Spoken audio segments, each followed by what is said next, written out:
Thank you up there. Righto. So, this session is a little celebration of Miles Franklin and indeed of prizes generally. It's very, very rare to get two Miles Franklin shortlistees, let alone a shortlistee and the winner, in the same room. We're very, very lucky, because normally if you did that, they'd be clawing at each other like bantam roosters. So this is really quite exceptional. Now, I think because we're all readers, this is one of those kind of needs no introduction situations, but I'm going to do one anyway, so just bear with me a little bit. Jen, to my immediate right, was twice a Sydney Morning Herald Best Young Australian Novelist. Is that the correct title? I think so. Sounded good. Yeah, that'll do. Yeah. Author of Our Magic Hour and Pulse Points, which one is still read. A life-changing, I think that's a fair word here, run of success started with last year's novel, Bodies of Light, of course. It was runner-up in the 2022 Vic Premiers, and in the Age Book of the Year, and in the Barbara Jeffress, and then, of course, it won the Miles Franklin, which is just a tremendous achievement, and congratulations. Michael Winkler, a little further along the line there, lives in Melbourne but has Tallangatta history. And Michael is one of the many, many joys of... What did I do? Are you not going to correct them? What's it called? Come on. Tallangatta. Tallangatta. Do you reckon there are any locals in the room? And I was about to say one of the many joys of knowing Jo, but I'm sure is that she introduced me to Michael. I first knew of Michael as an essayist. If you need a Winkler primer, you could start with Happy Days, or you could read, got that, or you could read The Great Red Whale, which is a marvellous, marvellous essay that you wrote quite a few years ago now. 2016, yeah. Right, yeah, highly recommended. It won a thing called the Calibre Essay Prize. Michael continues to write elegant, thoughtful non-fiction of all kinds, including reviews. Which is a little in-joke between he and I. It was the self-publication of a book called Grimmish that changed everything for Michael Winkler, that brought everybody's attention to him, and more about that in just a minute. So if you worry at all, as I do, about a creeping sameness in Australian fiction, then these are the two people who have fought back very, very hard against that, and we're all indebted to them, I think, for that. Now, I wanted to start, I don't think I can put on a Nick Cave voice, but anyway, Nick Cave once said a thing in 1996, and here I go, this is kind of elaborate, but it's a setup, okay? She comes to me. I need like a walnut pearl, basically. You need a tux, is what you need. Yes, a lot of hair. She comes to me with the gift of song. He's talking about his muse, by the way, because you will be wondering in a second. She comes to me with the gift of song, and in return I treat her with the respect that I feel she deserves. In this case, this means not subjecting her to the indignities of judgment and competition. My muse is not a horse, and I am in no horse race. And if indeed she was, I would still not harness her to this tumbrel, this bloody cart of severed heads and glittering prizes. My muse may spook, may abandon me completely. So, this is finally my opening question. Do you guys feel that subjecting your work to prizes and to competition in some way damages it or spooks the muse? Do you want to? No, please. It's fairly unequivocal. I don't. I mean, it's a huge. We could probably both write theses about this. I think prizes are inherently subjective, and there's a great deal of timing and luck and opinion and all of that goes into any of them. But by the same token, one of the only financial opportunities for writers in this country, only significant financial opportunities, and they are also, prizes like the Miles Franklin and the Stella, and not very many others, to be quite honest. Not that there are not worthy and good prizes aside from those, but in real terms, those are the only two prizes I think that really have an impact in terms of book sales. And so I would, even before I won the Miles Franklin, I would be really cutting off my nose to spite my face if I said to my publisher, don't bother entering my stuff into any competitions or awards ever. Because the reality is I'm not rich enough to, to not want a bit of extra cash and financial security. And the shiny sticker thing on the front is really important for book sales. And all of this might sound really sort of ugly and mercenary and kind of uncouth to talk about, right? We like to think of art as having, art as being for art's sake. And it is, but there's a certain, put it this way, I never expected anything from prizes, but the financial support and the external validation they can provide, and not necessarily winning a prize, but being long or shortlisted, which is, I've been fortunate enough to have that happen. That is not to be underestimated, I think. And so, I don't know, I have a very complex relationship to prizes, as you can tell probably, but I think it's also important to recognise that, prizes don't make a book, of course, and winning a prize doesn't make a book good. It doesn't mean it's for everybody. There's probably plenty of people who will pick up my book because it won a big prize and bloody hate it.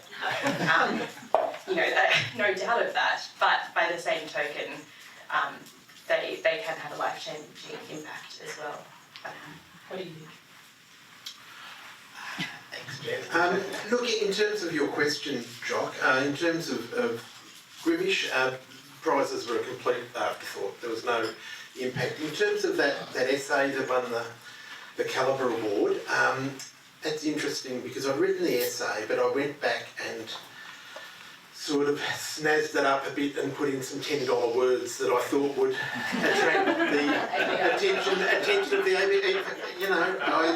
I was aware of who the judges were for that award, and I look back now and I'm a bit sad that there are so many, that there's language in the first part of that essay in particular that might inhibit a general reader. So in that case, there were deliberate strategies hoping to at least attract their attention enough that they would press on and read it, consider it for the prize.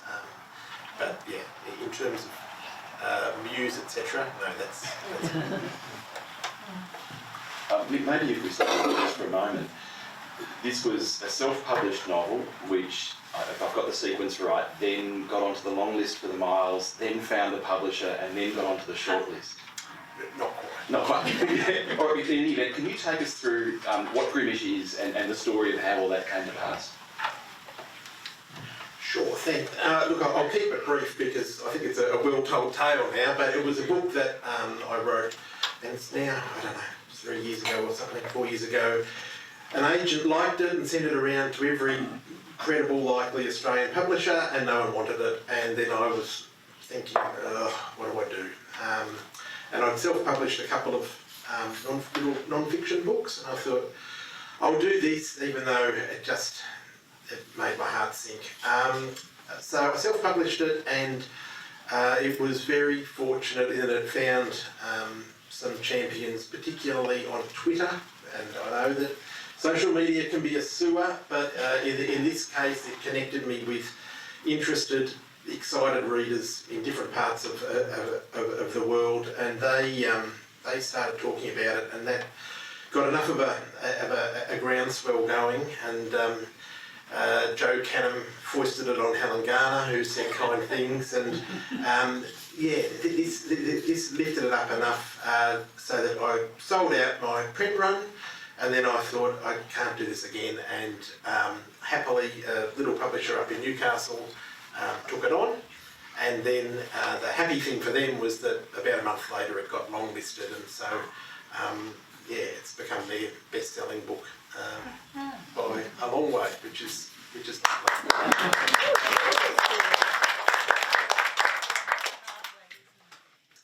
And Jen, with you, Bodies of Light it's a long, deep, complex, harrowing novel. There's an awful lot of you in it. What was your personal ambition for the novel as you were writing it? Did you think you were putting everything out there and that you wanted it to have the impact that it's had? No.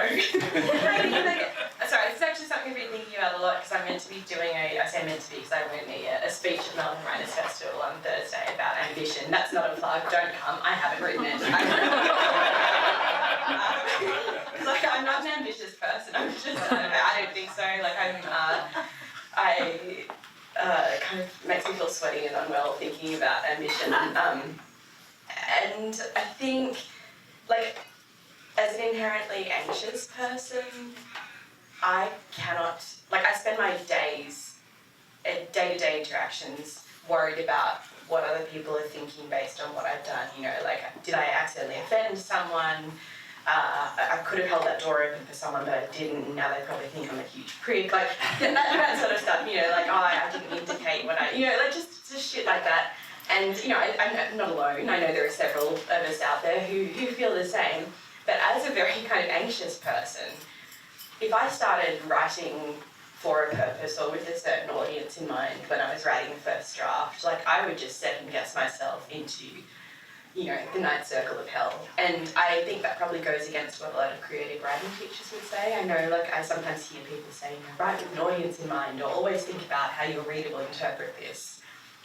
But I can't think about a reader until I'm kind of, I don't know, like nipples deep in a third draft or something. It's just, I can't, it has to be for me first. You know, I have to be happy with it, and not even happy with it. I always say to students, like, the first time you write the story is just you telling it to yourself. That's all the first draft is. And you kind of write your way to the end of the story and figure it out.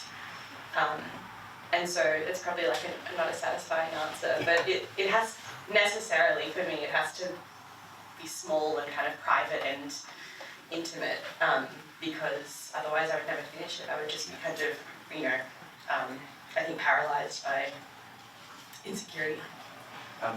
This is, you know, as I was just saying before, this is very moving and indeed upsetting material in places.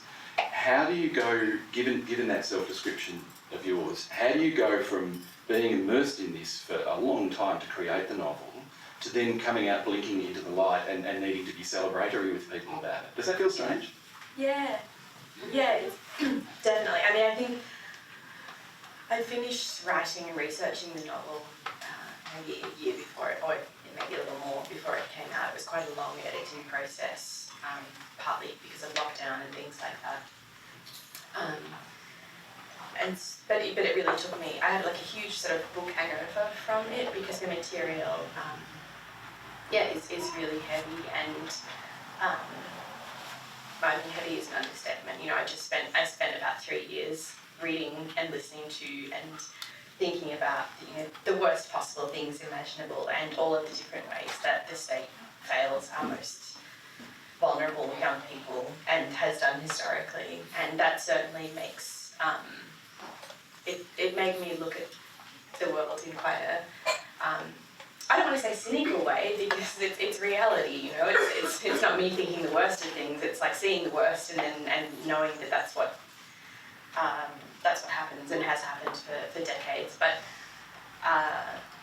it's a strange thing to, I think, more than going from like dark subject matter to celebration. And I don't know if you feel the same, Michael. I think the weird thing is going from working on something that's so private, and like, I know some people share drafts with writing groups or friends. I don't do that. I didn't show anyone my book until, like, my editor was the first person to read it. And then all of a sudden it's got this audience, you know, as soon as it's published. And then if you're fortunate enough for it to be longlisted or shortlisted, it finds a slightly wider audience. And of course you're grateful for that as a writer, you know, enormously grateful, but there's something very, you're being exposed, you're opening yourself up to exposure and to criticism and all of those things, and that for me felt quite sudden and jolting. You know, it's like you go from working on something that's just you and your laptop, and then there's maybe one or two other people involved, like an editor or a publisher or a book designer, and then anyone can read it and you can't control for what they might think or how they might feel or how it might impact them, and you just kind of have to relinquish control. It just made me think of how irrational it is that you spend all this time thinking, God, I wish someone would read my book. I wish someone would read my book. Shit, they're reading my book. Could you tell us a little bit about the evening, the presentation, the moment of winning, and kind of slow motion us through how that felt, and then also the crazy family celebrations that I saw in the media? So I knew that I had won ahead of time, but I wasn't allowed to tell anyone. I told a few people. I told my family, obviously. That was how they planned such a tasteful celebration. But yeah, it was kind of funny. Like, it was sorry, firstly, I don't want to like hang shit on anybody or like make it sound like I'm ungrateful, because that's not the case at all. But when I received the award, it was like there was a video producer who'd come to shoot like a little video that they play when, at the digital ceremony, and they wanted to record in St Kilda for some reason. The book's not set in St Kilda. I've never lived in St Kilda, but we went there anyway. And we're kind of walking around, taking all this B-roll footage of like me walking, over this overpass again and again, and like I'm very uncomfortable. And they just kept saying, "Can you just walk normally?" I was doing like this like Peter Garrett. Just my jaw getting more and more clenched. Anyway, and then I was like, all right, well, thanks for this. And they were like, oh, hang on, we've got something to give you. And I'm like, oh, wacko. Anyway, it was the Miles Franklin trophy, and they handed it to me in like a post-pack bag. By the side, like kind of outside of the SB in St Kilda. And I was like, I'm not somebody who particularly likes a ceremony anyway, so in some ways it was perfect, but I was just like, if I ever imagine winning a prize. And so I think I called my best mate, and I called my mum, and I was like, this really funny thing just happened. And I told a few people, and they were all kind of indignant on my behalf, and I was like, no, it's perfect. Like, they knew that I was like a garbage person, and they were like, she has to get this at a roadside. Also, I spilled coffee on my jeans. I was wearing white jeans, and I spilled coffee on my jeans. So like, it was completely perfect. Anyway, that was kind of the genesis, which I haven't talked about in media because I didn't want the Miles Franklin people to think I was like having a diva fit or like unhappy that I got it in a post-pack bag. But so I think that was the background to my family, planning this silly ceremony. But it was just funny. It was the Wednesday, Tuesday, I don't know, it was a weekday. The ceremony was online, it was at 4 p.m. I have a 9 to 5 or 8 to 7 day job, and I was working that all day. And then I drove to my parents' house to kind of celebrate with them. And I had a really busy day at work, and so I was I wasn't shitty, but I was like, kind of, my mind was in other places, and I'd driven to their house kind of mentally making a list of like emails I had to send for work, and I was like, I've got this call at 6, I hope this is done, and I arrived, and they just made this very silly, they had like a red carpet that was a sheet of red plastic, like what you would have like a slip and slide or like an abattoir, and then my sister had made up t-shirts that just said things like, hot people read bodies of light, and mother of the Miles Franklin winner, father of the Miles Franklin winner. And they printed out in like Times New Roman, like A4 printed paper, all of these signs that just sort of said signings with the Miles Franklin winner. And then labels like certain chairs or like the fold-out couch that I sleep on when I visit my parents. There was a little poster above that just said Miles Franklin winner sleeps here. And it was kind of perfect, and yeah, it was a very low-key celebration. Like it was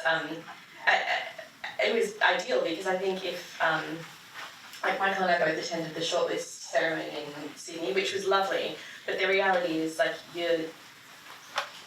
we met each other earlier that morning at the airport, and you were probably the person I knew best there. Wow. So my publisher was there. But like, the reality is that if you go to a ceremony thing, lovely, but there's always a sense of like, I don't really know anyone there. I I'm usually wearing something that I'm a bit uncomfortable in, or You did take a change of clothes. yeah. Yeah. But it's it was just nice to be able to kind of celebrate in a way that felt authentic. No, it felt like appropriate to who I am and to my family. Thank you. Michael, can you help us out with the very enigmatic phrase that is used for the Miles Franklin, which is that it's a novel that presents Australian life in all of its phases, or any of its phases? Any of its phases. Do you know what that means? If so, how does it apply to Greenwich? Wow. There was a book that famously wasn't. Can anyone remember what it was? 10 years ago, a book that. Frank Morehouse's books. It was one of Frank Morehouse's books, the late Frank Morehouse. Exactly. Grand Days didn't qualify. How does it apply to Greenwich? Well, Greenwich is set in Australia, so I suppose it sneaks through. There has been some discussion, I think, about potentially changing that criteria, but you're the lawyer, Jock. I think it's a difficult thing to do. I think it's part of the bequest of the estate, so I don't think it's going to change in a hurry, and that's okay. I think that those terms aren't too limiting, depending on how they're applied.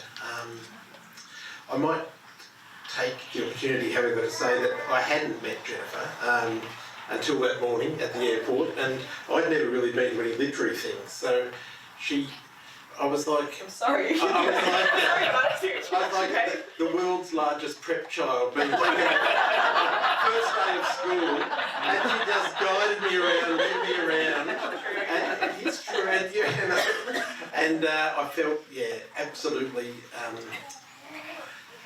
The thing about Jennifer winning the Miles Franklin, I'm going to say this because she's not allowed to say it, because there's certain sort of things that go with being the winner, I think, that you have to say things about luck and, luck really. But at some point last year, I sent a message to Joe and said, I've read the Miles Franklin winner. It's Bodies of Light. It had just come out, and my viewpoint didn't waver. And when the long list came out, I looked on the long list. My viewpoint didn't waver, and we can talk about luck and that sort of thing, but there is, as people who read, we all have different tastes and different ideas, but we can agree as a literary community that King Lear is a great play, or that Carpentaria is a novel of power and importance. And so, to me, it would have been a travesty if Bodies of Light wasn't the book that was chosen, because it was I believe a book of more lasting significance and quality than the others on there.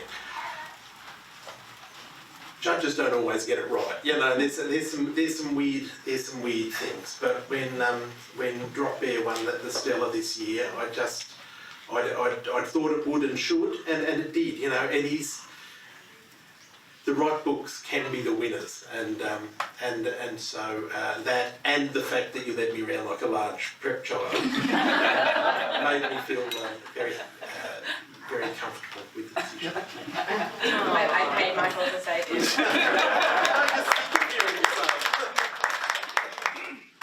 Just sticking with Evelyn Araluen for a moment, she said a thing in her, if you haven't seen this already, you really should. There's a YouTube of her acceptance speech for the Stella, which is an incredibly powerful piece of speaking. But one of the things she says is that, I'm probably paraphrasing, prizes are nice and all that, but writers shouldn't have to build their financial hopes around winning something that ultimately they can't control. And it's not a substitute for a living wage. Can you guys talk a little bit about that, maybe? Yeah, I'll jump in. I had had lunch with writers today, and Jen was one of them, and we went around the table, and Chris Flynn said, "Oh, I'll pay because, you know, I've got a job," and everyone said, Melissa said, "Well, I've got a full-time job," and Jennifer said, "Well, I've got a full-time job, and I've got a full-time job," and none of our full-time jobs are creative writing, and it's just a problem, you know, that you actually have to choose between a significantly lower income or not having time to do the work you need to do. And you know, Jen's won a significant amount of money, but yeah, if she was a plumber, she would make that money in 3 or 4 months. Instead, she wrote a book that took her 5 years or something. You know, it's just, and she's the winner. It's not sustainable. Sorry. Yeah. No, No, I was going to say, if you feel comfortable sharing, sorry, I'm really throwing you under the bus, but what you were saying at lunch about the graph that you made for Writer's Essay. Oh, I said it this morning. Oh, sorry. I said it this morning. But I mean, that speaks to me not getting good for a long time. But yeah, you know, I've written fiction in each of the last 40 years, and I've had fiction published in 6 of those years, and that's 34 years of trying and failing. So it's a tough thing, and there's not enough money in it,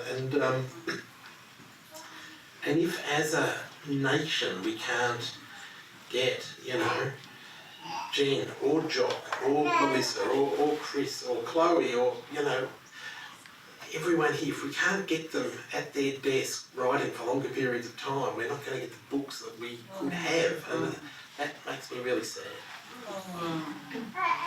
I have really mixed feelings about this, right? Because on one hand, I believe in a universal basic income.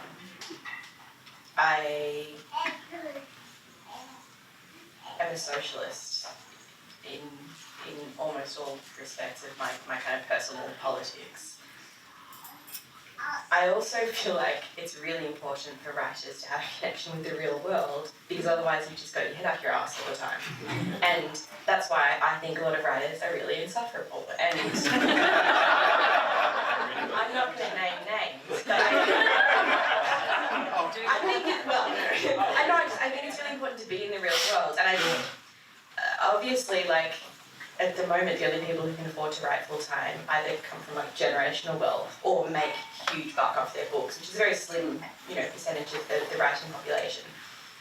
And I don't think that's right. But I also, I have a weird chip on my shoulder about being a writer, because to me, it's. I understand the argument that art is important and art for art's sake is important, but at the end of the day, there's always a part of me that's if the government tomorrow was we're going to give every artist $50,000 a year, there's still a part of my brain, to be honest, and I'm probably shooting myself in the foot by saying this, there's a part of me that's why are we giving that to hospitals and paramedics? I just think there are harder jobs out there than being a writer. And I really reject the mythologization, of art. No, I just thought I should realise it. I just think, I agree with everything you said. No, I agree with everything you say as well. I just think at the end of the day, I think yes, the arts needs more funding.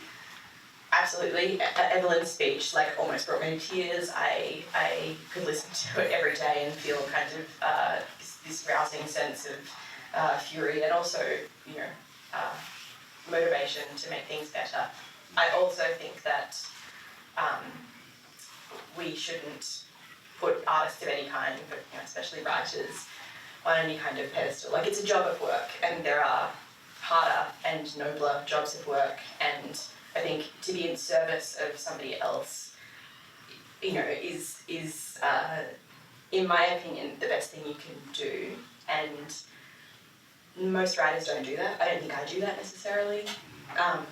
That's fine. It's fine to do things for aesthetic purposes. I'm not a complete aesthetic, monk about it. I big complex feelings about it.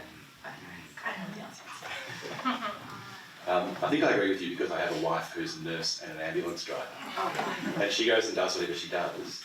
and she comes home and says, "What have you been up to?" And I've moved a few commas around.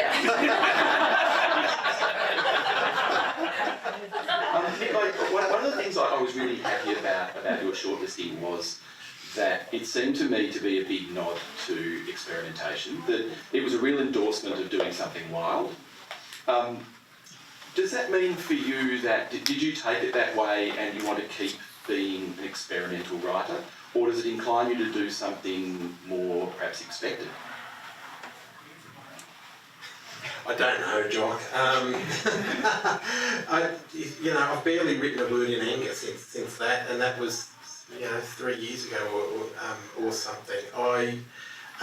Clearly it's not going to be a career for me, so I'm in a very liberated position. No one's relying on me to write anything.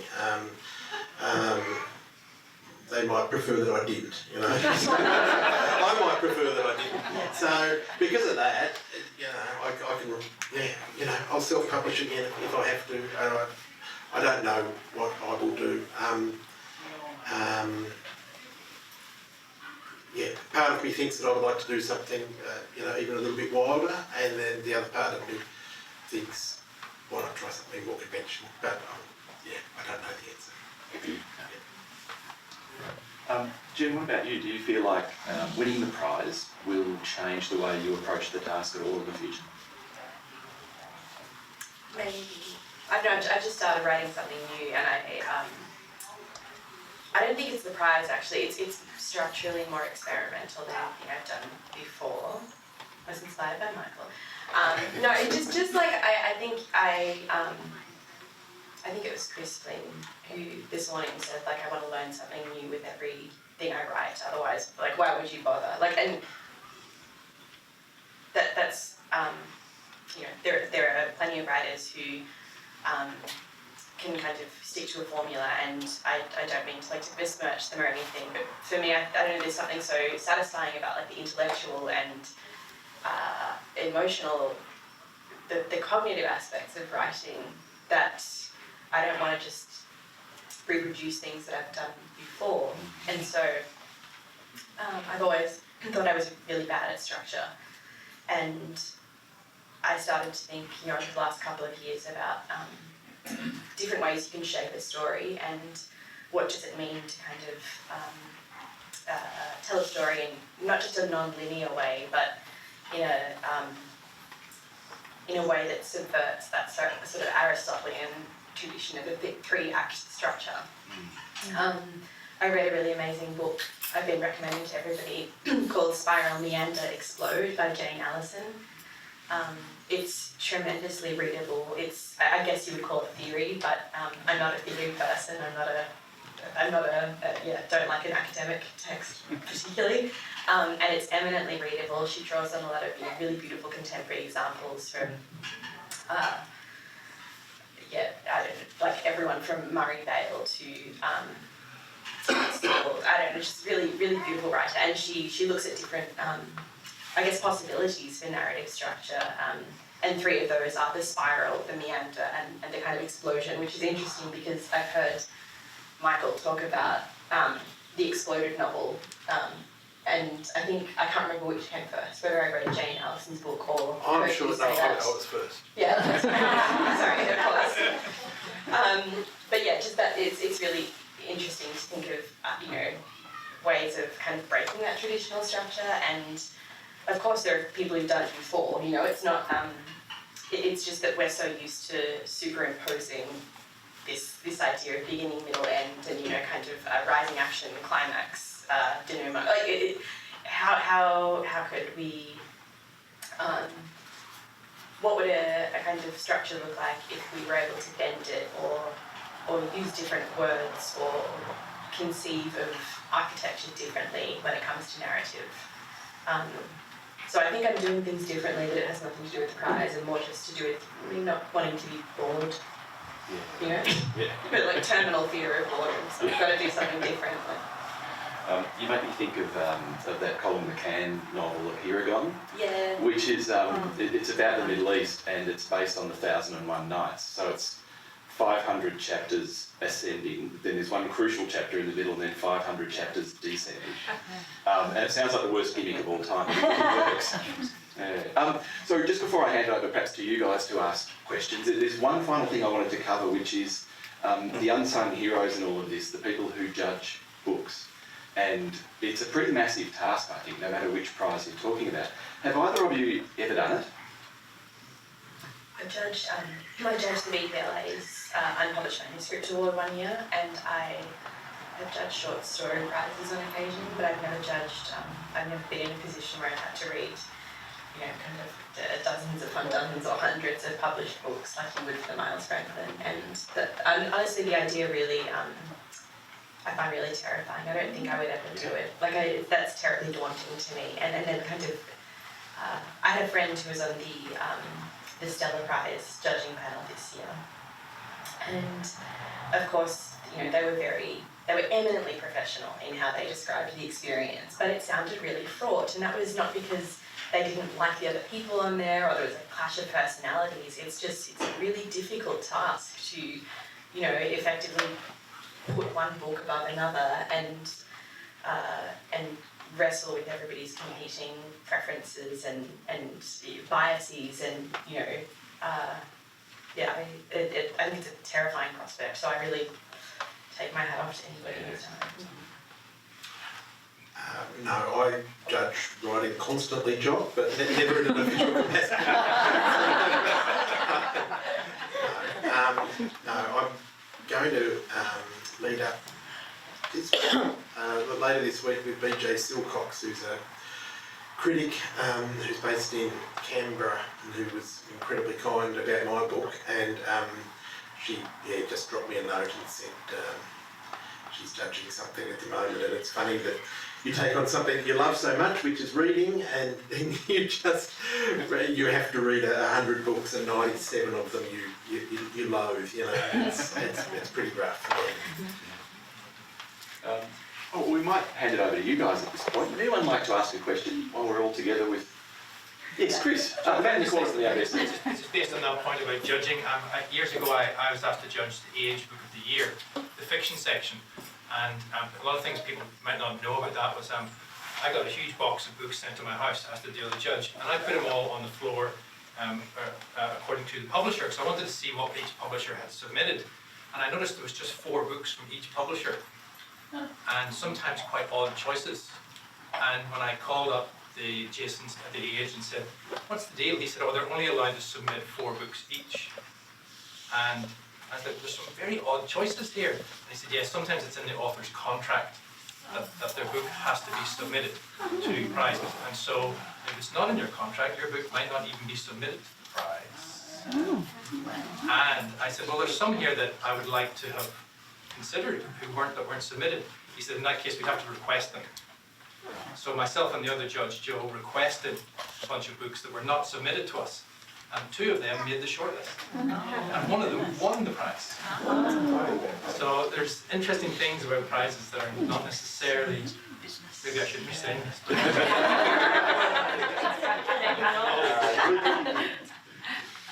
Is there anybody else out there? Jean, I just wanted to challenge a little bit. I was interested in Jock, you talking about your wife, in service, and I wonder, Jen, whether you see yourself in service to those of us who read, and for whom the work becomes an inspiration and food for thought, and sometimes in a world that becomes a bit tepid or ordinary, whether your service to us is profound, that there's a gift that we have from you to us in enlarging our lives. Do you see that sense of service in what you do? Because for me, that's what it does. Thank you. I feel like I'm about to cry. So, I won't do that in public.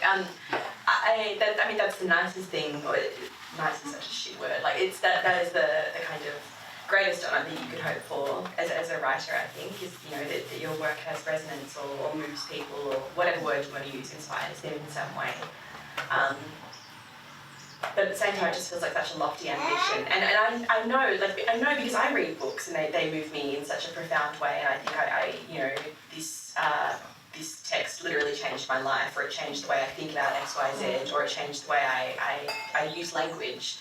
I know that is possible, but on the other side as a writer, and I don't know if you feel the same about this, or as a writer, it often feels like quite an academic or aesthetic job of work that you're doing compared to, I guess, most of my friends work in either community services or social services, or teachers and nurses, and I think particularly during the pandemic, I found it personally difficult to. I'm not saying this is the right attitude either. Like I found it difficult to conceive what I do as kind of a useful or worthwhile pursuit. That being said, like if it brought you or anybody else comfort or whatever, that's the nicest thing I could possibly hope to achieve. I think in a world of misinformation and the search for truth, that we need people who write to make sense of things for us in a way that has integrity. If we undersell that by saying it doesn't have the worth of other things in comparison, then we do the world a disservice, I think. I think there's a social good here, a human good, that I think you undersell yourself, and I think the role Are you talking to my therapist? Sonia, are you here? I just think it's so important, and that yes, the idea of a universal basic income, it's deserved. I think that we can't say it's not deserved because it's not a nurse I've come out of education, but it's not in that sphere. I think we have to value it or it's gone, and the loss of the arts is a cruelty to the world. So I think you're.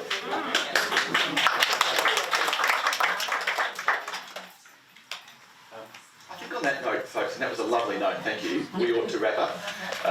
Thanks very much for coming along. Thanks, Jen. Thanks, Mick. It's been lovely, and yes, cheers to you all. Before you all go, I'd just like to say we're very, very honoured to have the two Miles Franklin, and not to take it away from you, Jen, but the two Miles Franklin winners in the room. I think being shortlisted is a win. Yeah, absolutely. So thank you both for being here. Speaking of writers who don't have their heads up their arms, that would be Jock Serong. Jock Serong is co-coordinator of this weekend, and he's been just busy doing everything and filling all the holes where places need to be filled, and just been sensational. Anyway, he's got a huge day today, launching his book tonight at 6:30, so I'm assuming everyone's going to be there. So we'll go there now. The marriage wants us home by 6 or so.